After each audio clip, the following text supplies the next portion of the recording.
ओम नमः शिवाय। वैदिक सनातन में आपका स्वागत है। श्री शिव महापुराण में विद्वेश्वर संहिता के 17वें अध्याय का श्रवण करेंगे। इस अध्याय में षड्लिंग स्वरूप ओमकार के महात्म्य, उसके सूक्ष्म रूप और स्थूल रूप पंचाक्षर मंत्र का विवेचन, उसकी विधि एवं महिमा, कार्य ब्रह्म के लोकों से लेकर कारण रुद्र के लोकों तक का विवेचन करके कालातीत पंचाक्षर विशिष्ट शिवलोक के अविर्वचनीय वैभव का निरूपण तथा शिव भक्तों के सत्कार की महत्ता के बारे में जानेंगे। ऋषिगण बोले, हे महामुने, हे प्रभु, आप हमारे लिए क्रमशः षड्लिंग स्वरूप प्रणव का महात्म्य तथा भक्त के पूजन की विधि बताइए। सूत जी बोले, महर्षियों, आप लोग तपस्या के धनी हैं। आपने यह बड़ा सुंदर प्रश्न उपस्थित किया है, किंतु इसका ठीक ठीक उत्तर महादेव जी ही जानते हैं, दूसरा कोई नहीं। तथापि भगवान शिव की कृपा से ही मैं इस विषय का वर्णन करूंगा। वे भगवान शिव हमारी और आप लोगों की रक्षा का महान भार बारंबार स्वयं ही ग्रहण करते हैं। अपना जप करने वाले योगियों के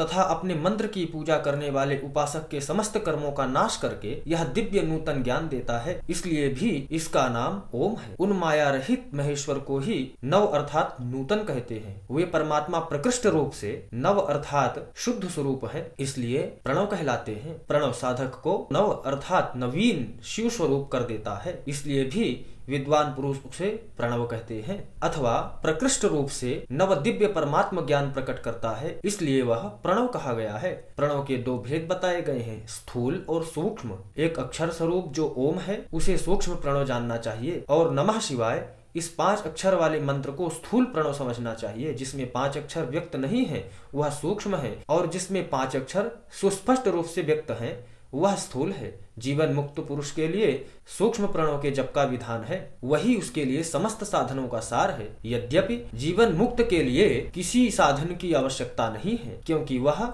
सिद्ध रूप है, तथापि दूसरों की दृष्टि में जब तक उसका शरीर रहता है तब तक उसके द्वारा प्रणव जप की सहज साधना स्वतः होती रहती है। वह अपनी देह का विलय होने तक सूक्ष्म प्रणव मंत्र का जप और उसके अर्थभूत परमात्म तत्व का अनुसंधान करता है। जब शरीर नष्ट हो जाता है तब पूर्ण ब्रह्म स्वरूप शिव को प्राप्त कर लेता है, यह सुनिश्चित है। जो केवल मंत्र जप करता है उसे निश्चय ही योग की प्राप्ति होती है। आ शिव है, उ शक्ति है, और मकार उन दोनों की एकता है, वह त्रितत्व है। ऐसा समझकर ह्रस्व प्रणव का जप करना चाहिए। जो अपने समस्त पापों का क्षय करना चाहते हैं उनके लिए ह्रस्व प्रणव का जप अत्यंत आवश्यक है। पृथ्वी, जल, तेज, वायु और आकाश, ये 5 भूत तथा शब्द स्पर्श आदि इनके 5 विषय, ये सब मिलकर 10 वस्तुएं मनुष्यों की कामना के विषय हैं। इनकी आशा मन में लेकर जो कर्मों में अनुष्ठान में संलग्न रहते हैं वे 10 प्रकार से मनुष्य प्रवृत्त अथवा प्रवृत्ति मार्गी कहलाते हैं, तथा जो निष्काम भाव से शास्त्र विहित कर्मों का अनुष्ठान करते हैं वे निवृत्त अथवा निवृत्ति मार्गी कहे गए हैं। दोनों संध्याओं की उपासना के समय भी ओमकार का उच्चारण करना चाहिए। हे द्विजों, मनुष्य 1000 मंत्रों के जप करने से नित्य शुद्ध होता है। इसके अनंतर अपनी सिद्धि के लिए जप करना चाहिए। क्रिया, तप और जप के योग से शिव योगी 3 प्रकार के होते हैं। वे क्रमशः क्रिया योगी, तपोयोगी और जप योगी कहलाते हैं। जो धन आदि वैभव से पूजा सामग्री का संचय करके तथा आदि अंग में नमस्कार आदि क्रिया करते हैं, इष्ट देव की पूजा में लगे रहते हैं, वह क्रिया योगी कहलाता है। पूजा में संलग्न रहकर जो परिश्रमित भोजन करता है वह बाह्य इंद्रियों को जीतकर वश में किए रहता है और मन को वश में करके परद्रोही आदि से दूर रहता है, वह तपोयोगी कहलाता है। इन सभी के सद्गुणों से युक्त होकर जो सदा शुद्ध भाव से रहता है तथा समस्त काम आदि दोषों से रहित शांत चित्त से निरंतर जप करता है, उसे महात्मा पुरुष जप योगी मानते हैं। जो मनुष्य 16 प्रकार के उपचारों से शिव योगी महात्माओं की पूजा करता है वह शुद्ध होकर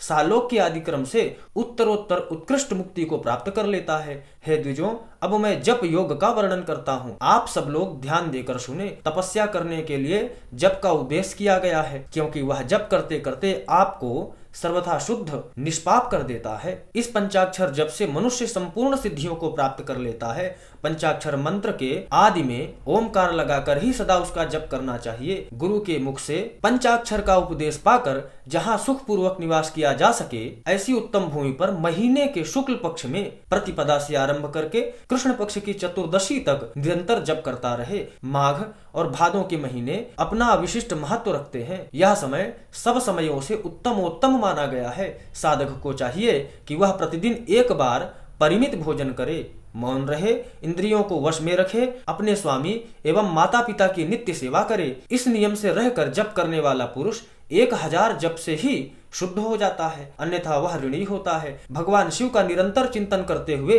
पंचाक्षर मंत्र का 5 लाख जप करे। जप काल में इस प्रकार ध्यान करे। कल्याणदाता भगवान शिव कमल के आसन पर विराजमान हैं। मस्तक में श्री गंगा जी तथा चंद्रमा की कला से सुशोभित हैं। उनके पास आदि शक्ति भगवती उमा बैठी हैं। वहाँ खड़े हुए बड़े बड़े गण भगवान शिव की शोभा बढ़ा रहे हैं। महादेव जी अपने चारों हाथों में मृग मुद्रा, टंग तथा वर एवं अभय की मुद्राएं धारण किए हुए हैं। इस प्रकार सदा सब पर अनुग्रह करने वाले भगवान सदाशिव का बार बार स्मरण करते हुए हृदय अथवा सूर्य मंडल में पहले उनकी मानसिक पूजा करके फिर पूर्वाभिमुख हो पूर्वोक्त पंचाक्षरी विद्या का जप करें। उन दिनों साधक सदा शुद्ध कर्म ही करे। जप की समाप्ति के दिन कृष्ण पक्ष की चतुर्दशी को प्रातः काल नित्य कर्म संपन्न करके शौच संतोष आदि नियमों से युक्त होकर शुद्ध हृदय से पंचाक्षर मंत्र का 12,000 जप करें। तत्पश्चात सपत्नीक ब्राह्मणों को जो श्रेष्ठ एवं शिव भक्त हो वर्ण करें। इनके अतिरिक्त एक श्रेष्ठ आचार्य का भी वर्ण करें और उसे सांब सदाशिव का स्वरूप समझे। ईशान,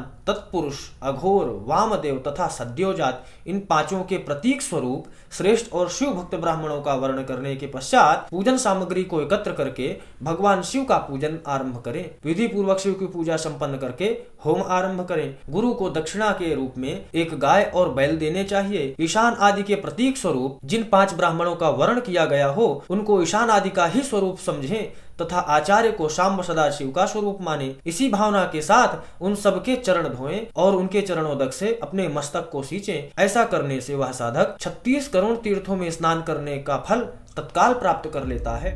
उन ब्राह्मणों को भक्ति पूर्वक दशांश अन्न गुरु पत्नी पराशक्ति मानकर उनका ईशान आदि सभी ब्राह्मणों